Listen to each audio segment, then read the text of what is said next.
Bom dia, boa tarde, boa noite, meus queridos alunos. Vamos lá para mais uma aula do curso básico de eletricista residencial. Vamos lá para a nossa aula 4. Hoje nós vamos falar de um assunto muito importante: dispositivos de proteção. Bom, incêndio por curto-circuito está entre as principais causas de acidentes industriais e domésticos no Brasil. O aumento do uso de dispositivos eletrônicos parece estar tornando esse problema ainda mais frequente. Então, devido à maior demanda, gente, de equipamentos eletrônicos nas nossas residências, consequentemente, por nós não termos uma instalação elétrica adequada para tal, o número de acidentes, por curto-circuito, incêndio em residência, tem aumentado. Então, o último anuário estatístico sobre acidentes de origem elétrica disponibilizado pela Abrocopel apontou a ocorrência de, 1.424 acidentes de origem elétrica no país em 2018. Isso em 2018. Então, hoje nós estamos aqui já em 2024, então, imagine como esse número deve ter aumentado. Desses, 537 estavam relacionados à sobrecarga e curto-circuito. Então, o que é um curto-circuito e por que eles acontecem? O curto-circuito é um fenômeno provocado pela passagem de corrente elétrica elevada em um circuito que não estava preparado para receber tal carga. Lembra das nossas aulas anteriores? Então, nós temos ali um condutor que não estava preparado para receber tal carga. Aqui nós estamos falando de carga de corrente, Consequentemente, a potência do equipamento que ele estava alimentando era muito maior, porque isso gerava uma corrente elétrica para alimentá-lo e essa corrente não estava adequada para aquele cabo. Então, nesse cenário, a corrente que sai da fonte ou do gerador percorre todo o circuito e retorna com alta intensidade, superaquecendo os condutores e produzindo reações violentas em decorrência da forte dissipação de energia. Além do aquecimento, tal condição é capaz de gerar faísca, explosões e até incêndio. Então, vocês viram que na aula 1 eu já trouxe esse assunto, do experimento feito com cabos bitolados e desbitolados, porque isso é de total importância no nosso meio. Então, é importante o eletricista ter em mente o quão deve estar adequado os circuitos elétricos da nossa residência. Eu estou falando todo o dimensionamento de dispositivos de proteção e dimensionamento de cabos para a residência. Então, isso é importante, fazer um levantamento de cargas, que mais para frente a gente vai estar comentando. Nós vamos estar falando sobre os circuitos que ainda a gente não comentou. Tem muita coisa pela frente para a gente ver. Então, vocês viram naquele exemplo, do experimento, que quando a gente expõe um cabo a uma corrente, consequentemente uma potência maior do que ele pode suportar, o que acontece com ele, derrete a isolação. Então, imagine vários cabos dentro de um conduíte, e um daqueles cabos começa a perder a isolação, encosta com o outro, então dá início ali a um curto-circuito, e se a pessoa não tem os dispositivos de proteção que vamos falar hoje, a casa acaba pegando fogo por conta disso. Então, que sinais indicam a necessidade de providenciar uma reforma elétrica? Essa carinha de assustado aí que todo mundo teme. Então, felizmente, existem sinais que nos ajudam a identificar fatores de risco muito antes dos problemas elétricos surgirem. São eles: fios antigos, ressecados, descascados ou expostos. Lembrando que a recomendação é a cada 5 anos fazer uma vistoria, para ver como é que está as condições dos cabos na residência.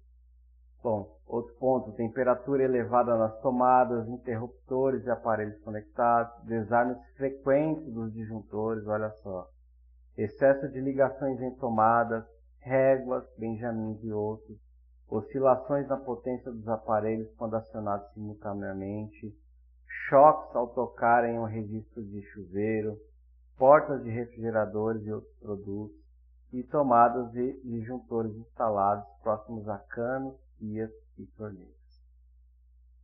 Bom, como evitar incêndios por curto-circuito, né? Então, primeira recomendação, providencie uma instalação elétrica adequada. Nós já aprendemos aqui, né, a calcular a bitola do fio, calcular a potência. Então, gente, aos poucos nós vamos juntando tudo isso e vamos formando a mentalidade de um eletricista profissional.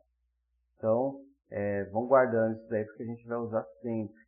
Esse é um curso básico, mas eu estou trazendo aqui coisas que vocês vão usar no seu dia a dia, né? Então é importante isso saber. Evitar conexões irregulares, né, as famosas gambiarras. Utilize dispositivos de proteção. Quais dispositivos são esses? Os disjuntores, que normalmente temos em casa, né? Eles podem ser esses da norma DIN, que são esses branquinhos pequenos. Existe também o da norma NEMA, né, que são aqueles pretos antigos, né? E poucos lugares que a gente encontra o comércio deles. Nós temos os DRs, né, interruptor diferencial residual. Né? Esse cara aqui, ele compara, né, se está tendo fuga de corrente na residência. Então, nós não vamos falar deles nessa aula, né? Nossa aula hoje é sobre disjuntores, mas mais para frente a gente vai estar aprofundando nele. Então, se ele encontra alguma fuga de corrente, como por exemplo um choque elétrico ou um fio descascado que está encostando alguma parte metálica, toda essa fuga de corrente ele detecta, né, e ele acaba desarmando o circuito. Nós temos também os DPS, né, dispositivos de proteção contra surtos. Então, para raios que às vezes entram na nossa residência, ele acaba protegendo ali o circuito utilizando esse DPS aí. Hoje nós vamos falar sobre os disjuntores. São assim denominados equipamentos e dispositivos que, ao serem instalados, evitarão a ocorrência de danos aos demais equipamentos e dispositivos a eles conectados. Os disjuntores a serem estudados serão os termomagnéticos, assim chamados por atuarem de duas maneiras, né, térmica e magnética. A atuação por efeito térmico ocorre quando a corrente elétrica que passa pelo disjuntor excede o valor máximo para o qual ele foi construído, ou seja, ocorre a sobrecarga. E a atuação por efeito magnético ocorre somente quando existe um curto-circuito, ou seja, quando um cabo decapado encosta em outro cabo decapado com um diferencial de potencial diferente, ou seja, duas fases ou uma fase com nêutron, uma fase com terra, né?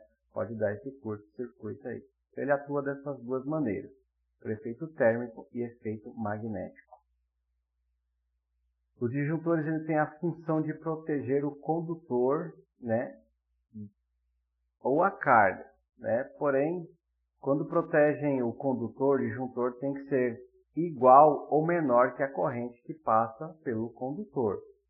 Então, nós já aprendemos aqui a calcular o condutor. Então, o disjuntor ele tem que ser igual ou menor, certo? Quando a gente calculou a corrente elétrica, nós vimos que para dimensionar o condutor precisava ser igual ou maior, certo? Conforme a tabelinha que a gente viu lá, que é importante a gente decorar aquela tabela. E eu vou dar aqui um exemplo depois para vocês decorarem aí. Agora, quando a gente quer proteger a carga, ou seja, o equipamento está do outro lado, o disjuntor tem que ser igual ou o mais próximo possível da carga, né? Então, sem ultrapassar a corrente do condutor. Então, para efeito de cálculo em aula, nós vamos definir como padrão proteger o condutor. Então, normalmente é utilizado, né, como padrão que os disjuntores eles são utilizados para proteger o condutor, né? Proteger os cabos da nossa residência. Então, guarde isso daí. Então, quando protege o condutor, o disjuntor tem que ser igual ou menor que a corrente que passa pelo condutor. Então, quando a gente calcula os cabos, né, cada cabo ele tem um disjuntor específico. Se o disjuntor foi feito para proteger o condutor, então cada condutor tem um disjuntor. Então, normalmente o que é utilizado como padrão nas nossas casas. Para a utilização da iluminação, né, nós vimos que a norma recomenda um cabo de 1,5, nós temos o quê? Disjuntores de 10 a 16 amperes. Para tomadas, onde a gente utiliza o cabo de 2,5, quais são os disjuntores mais utilizados? De 20 a 25 amperes. Para cabo de 4 milímetros, como a gente viu, né, que existem chuveiros que utilizam esse cabo de 4 milímetros. Qual o disjuntor específico? 32. Para cabo de 6 milímetros, disjuntor 40 amperes. Cabo de 10 milímetros, disjuntor 50 amperes. Cabo de 16 milímetros, qual que é o disjuntor? 63 amperes. Então vamos dar um exemplo aqui, por exemplo, você foi chamado para resolver um problema numa residência onde a pessoa falou, eu preciso que você venha na minha residência para trocar um disjuntor, porque quando eu ligo o chuveiro está desarmando. Qual que é a primeira coisa que você tem que ter em mente? Qual que é a potência desse chuveiro? Então você já verifica qual que deve ser o condutor. A partir do condutor você tem o disjuntor específico. Por exemplo, a pessoa tem um chuveiro, né, de 7.500 watts lá, que a gente viu que é próximo da corrente de 40 amperes, o cabo específico é de 6 milímetros, só que na residência está instalado um cabo de 4 milímetros. Aí ela pede para pegar desse disjuntor, que lá na casa está instalado um cabo de 4 milímetros com disjuntor de 32 amperes, e ela quer que você aumenta porque o disjuntor está desarmando quando usa o chuveiro. Se tudo estiver correto, com as conexões, né, isso não deve ser feito. Né? Aí, às vezes é um outro problema. O primeiro problema a gente já identificou, que o cabo está dimensionado errado. Você está com um chuveiro de 7.500 watts que não é para cabo de 4 milímetros, é para um cabo de 6 milímetros. Então, enquanto não se troca o cabo, não se troca o disjuntor. Então, qual que é a recomendação nesse caso? Trocar o cabo de 6 milímetros, consequentemente vai ter um disjuntor de 40 amperes. Certo? Então, esses disjuntores, né, da norma DIN, que é esses branquinhos, eles têm as curvas de disparo. E eles são encontrados, né, eu vou trazer aqui 3 curvas para vocês. Primeiro é a curva B. O que é essa curva B? Possui uma curva de ruptura entre 3 a 5 vezes o valor de corrente nominal. Podemos dar um exemplo de disjuntor de 30 amperes, que atuaria a uma corrente de 90 a 150 amperes. O que seria isso, gente? Essa curva, a curva de disparo, é essa daqui. Imagine que quando você liga, né, é que nem um avião, né? Para você tirar um avião do chão, ele gasta muito combustível e depois ele estabiliza. Ele fica gastando a mesma quantidade de combustível quando ele está, né, saindo do chão. Então, é como se fosse uma curva assim, mais ou menos assim, ó. Então, ele eleva a curva, depois a corrente estabiliza e fica assim, né? Sendo assim, bem extremista, né? Não é essa curva tão grande assim, mas é isso aqui, ó. Então, é a curva de disparo. Então, esses disjuntores de curva B, eles possuem uma curva de ruptura entre 3 a 5 vezes. Então, aqui está o comparativo. Se eu usar um disjuntor de 30 amperes, essa curva dele aqui vai estar entre 90 e 150 amperes, né? Isso aqui, dependendo do tempo, ele vai, se for com 90 amperes, ele vai disparar um pouquinho mais tarde do que for 150, certo? Então, para que são indicados? São indicados para cargas resistivas com pequena corrente de partida, como é o caso de aquecedores elétricos, fornos elétricos e lâmpadas. Tá certo, pessoal? Então, essa curva de partida aqui, ó, não quer dizer que ele só vai cortar quando você estiver passando uma corrente de 90 amperes. Durante 5 minutos ele não vai disparar, não. É só esse início aqui. Esse início aqui, ele se dá perto de 1 segundo ali, né? Vocês podem depois estar pesquisando as curvas de disjuntores, ele vai estar dando um tempo ali. É questão de segundos que isso aqui acontece. Bom, a próxima curva que nós temos é a curva C, que é mais encontrada em vendas, né, de materiais de construção e as mais encontradas nas nossas residências. Né?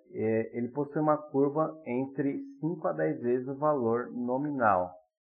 Tomamos como exemplo, né, conforme anteriormente, um disjuntor de 30 A, ele atuaria entre 150 e 300 A. Então, aquela curva de partida se daria entre 150 e 300 A. Como eu disse, é questão de 1 segundo, às vezes menos que 1 segundo isso acontece. Então, não precisa ficar preocupado com essa curva. É só a curva de partida mesmo, né? Então, eles são indicados para cargas médias corrente de partida, como motores elétricos, lâmpadas fluorescentes, máquinas de lavar roupa, ar-condicionado, bomba de piscina. Esse aqui é o mais utilizado nas residências, né? E é o que você vai encontrar com mais facilidade no mercado para comprar. Também temos o curva D. Ele possui uma curva de ruptura entre 10 a 20 vezes, tá vendo? É bem maior. Então é usado muito em indústrias de valor de corrente nominal. No caso do disjuntor de 30 A, atuaria uma corrente de 300 a 600 A. São indicados para cargas com grande corrente de partida, a exemplo de transformadores, né? Máquinas de solda, motores e transformadores de grande porte. Não é o caso das nossas residências, né? Mas para caso comercial, indústria, utiliza o curva D. Mas o mais utilizado, gente, é o de curva C. Vocês podem estar utilizando, que é o mais encontrado no mercado. Vocês não vão ter problema nenhum. Se quiser ser um pouco mais específico para chuveiro, usar a curva B. E o restante da casa utilizar a curva C. Só que o geral de casa sempre tem que ser da curvatura maior, né? Então, se eu tenho curva B e curva C na minha residência, eu tenho que utilizar o disjuntor geral da casa com curva C, certo? Vamos para alguns exercícios para fixação aí. Então, qual condutor e disjuntor para um circuito com uma torneira elétrica com potência de 4.800 watts e tensão de 127? Qual condutor e disjuntor para um circuito com uma torneira elétrica com potência de 5.500 watts e tensão de 220?